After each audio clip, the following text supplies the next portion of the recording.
Sabi natin na spiritual na kamatayan o yung walang hanggang pagkawalay sa Diyos. Once po na namatay ang isang tao, sabi po ng Biblia, ang pangatutunguhan po niya ay doon sa paghihirap, sa walang hanggang paghihirap doon sa impyerno. Sabi po ng Pahayag 21, talatang 8, subalit malagim ang kasasapitan ng mga duwag, mga taksil, mga nagpapasasa sa kasuklam-suklam na kahalayan, mga mamamatay tao, mga nakikiapit, mga mangkukulang, mga sumasamba sa Diyos, at sa lahat ng mga sinungaling, ang magiging bahagi nila sa lawa ng magliliyab na asufre. Ito ang pangalawang kamatayan. Amen. Hindi po akong may sabi nun. O po kayong magagalit sa akin. Ang Biblia po ang nagsasabi nitong mga salitang ito.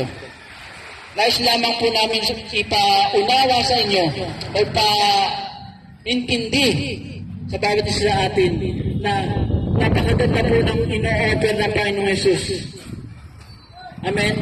Nais po niya tayo ay hindi dito mapunta sa binanggit po ng Biblia sa Pahayag 21:8. Amen. Kaya nga po sa hapon pong ito, nais po namin na pag-isipan po natin yung ating pong kalalagayan, yung ating pong spiritual na kalalagayan. Ano po ba yung level? Ano po ba yung katagayuan ng ating spiritual na pamumuhay? Tayo po ba ay malapit sa Diyos o malapit sa kaaway? Ito po yung panahon, ito po yung oras na dapat po nating intindihin o pag-isipan, paghandaan yung sinasabi ng Biblia ng kamatayan. Amen. Kaya nga po kami naririto. Salamat sa Diyos.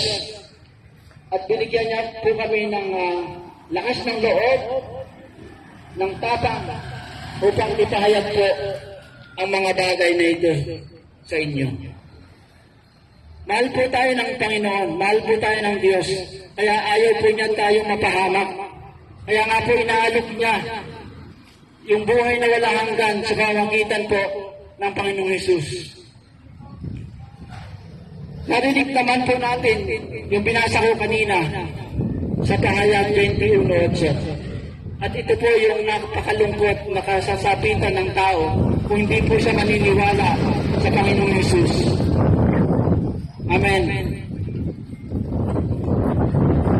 Sabi po dito, kung ang tao ay nawala sa Diyos dahil sa kanyang kasalanan, ano ang solusyon sa problemang ito?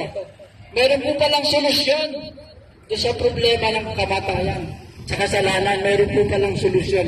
Ano po yung solusyon? Si Jesucristo. Ang Panginoong Jesus po ang solusyon.